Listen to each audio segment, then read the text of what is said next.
ಶ್ರೀನಿವಾಸರಾವ್ರವರ ಧರ್ಮಪತ್ನಿಯಾಗಿ 1987ರಲ್ಲಿ ತಾವು ಕೈ ಹಿಡಿತಾರೆ. ಅಗ್ನಿ ಸಾಕ್ಷಿಯಾಗಿ ಕೈ ಹಿಡಿದಿರ್ತಕ್ಕಂಥ ಸಂದರ್ಭ ತುಂಬಾ ವಿಶೇಷವಾದಂಥದ್ದು. ಆಗ ಸರ್ ಅವರು ಸರ್ಕಾರಿ ಕೆಲಸದಲ್ಲಿ 8 ವರ್ಷಗಳ ಕಾಲ ಆಗಾಗ್ಲೇ ಸೇವೆಯನ್ನು ಸಲ್ಲಿಸಿರ್ತಾರೆ. ಆ ನಂತರ ನೀವು ವಿವಾಹ ಆಗ್ತೀರ. ಈ ಒಂದು ಮನೆಗೆ ಬಂದಂತ ಸಂದರ್ಭ. ಆಮೇಲೆ ಸರ್ದು ಅಲ್ಲಿಂದ ಮತ್ತೆ ಬೆಳವಾಡಿಗೆ ಟ್ರಾನ್ಸ್ಫರ್ ಆಗ್ತದೆ. ಆ ಟ್ರಾನ್ಸ್ಫರ್ ಆದಂತ ಸಂದರ್ಭದಲ್ಲಿ 1988 ಆ ಸಂದರ್ಭದಲ್ಲಿ ನಾನು 6ನೇ ತರಗತಿಯಲ್ಲಿ ಓದ್ತಾ ಇರ್ತೇನೆ.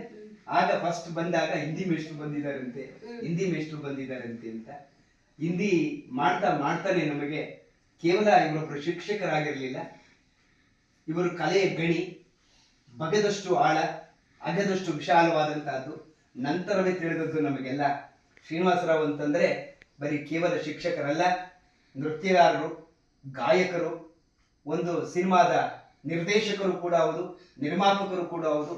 ಇವರಲ್ಲಿ ಅನೇಕವಾಗಿರ್ತಕ್ಕಂತಹ ಅಗಾಧವಾಗಿರ್ತಕ್ಕಂಥ ಕಲೆಯ ಸಂಪತ್ತು ಅಡಗಿದೆ ಅಂತಕ್ಕಂಥದ್ದನ್ನ ನಾವು ಆ ಸಂದರ್ಭದಲ್ಲಿ ಇದನ್ನ ಮಾಡಿದ್ವು. ಅವರು ಬಂದಂತ ಸಂದರ್ಭದಲ್ಲಿ ಅವರು ಗಾಯಕರು ಅಂತ ಗೊತ್ತಿಲ್ಲ, ಹಿಂದಿ ನಾವು ಕಲ್ತಿದ್ದೆ ಅವರಿಂದ. ನಮಗೆ ಅವಾಗ ಗೊತ್ತಿರಲಿಲ್ಲ ಹಿಂದಿ ಒಂದು ಸಬ್ಜೆಕ್ಟ್ ಹೀಗೆ ನಾವು ಈ ತರ ಇರುತ್ತೆ ಅಂತ. ಬಹಳ ಸರಳವಾಗಿ ಅದನ್ನ ನಮ್ಮ ಮನಸ್ಸಿಗೆ ಬರುವಂತೆ ಮಾಡದಂತು. ಆ ಸಂದರ್ಭದಲ್ಲಿ ಏನಾಯ್ತು, ಸರ್ ಬಂದಂತ ಸಂದರ್ಭ, ಆಗ ಸ್ವಾತಂತ್ರ್ಯ ದಿನಾಚರಣೆ. ಆ ಸಂದರ್ಭದಲ್ಲಿ ಒಂದು ಹಾಡನ್ನ ಹೇಳ್ಕೊಡ್ತೀನಿ ಅಂತೇಳಿ ನಮಗೆ ಹೇಳಿದ್ರು. ಅದೇ ಮೊಳಗುತ್ತಿದೋ ಕರ್ನಾಟಕ ಕಹಳೆ ಆಲಿಸಿ ಕನ್ನಡ ಬಾವುಟವ ಅಂತಕ್ಕಂಥದ್ದು ಅವರ ಕಂಠ ಸಿರಿಯಲ್ಲಿ ಕೇಳಬೇಕು. ಬಹಳ ಅದ್ಭುತವಾದಂಥ ಕಂಠ ಅವರದಾಗಿತ್ತು, ಕಂಚಿನ ಕಂಠ.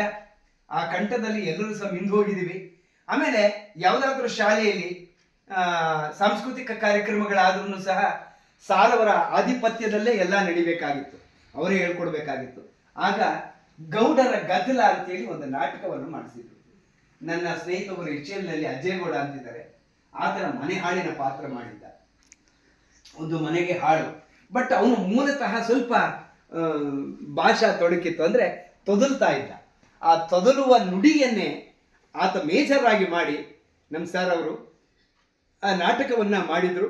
ಈ ನಾಟಕ ಎಷ್ಟು ಪ್ರಾಮುಖ್ಯತೆ ಪಡಿತು ಅಂದ್ರೆ, ನಮ್ಮಲ್ಲಿ ಬೆಳವಾಡಿಯಲ್ಲಿ ವೀರಶೈವರು ಗಣೇಶ ಉತ್ಸವವನ್ನು ಮಾಡುವಂಥ ಸಂದರ್ಭ. ಆ ಸಂದರ್ಭದಲ್ಲಿ ಸಾಂಸ್ಕೃತಿಕ ಕಾರ್ಯಕ್ರಮಗಳು ದಿನನಿತ್ಯ ಇರ್ತಾ ಇತ್ತು.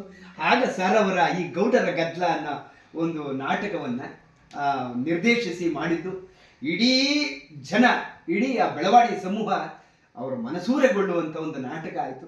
ಅಷ್ಟೇ ಅಲ್ಲದೆ ಸರ್ ಬಂದ್ರೆ ಸಾಕು ಇಡೀ ಶಾಲೆ ಸ್ತಬ್ಧವಾಗಿ ಹೋಗ್ಬಿಡೋದು, ಏನೇ ಗಲಾಟೆ ಮಾಡ್ತಿದ್ರು.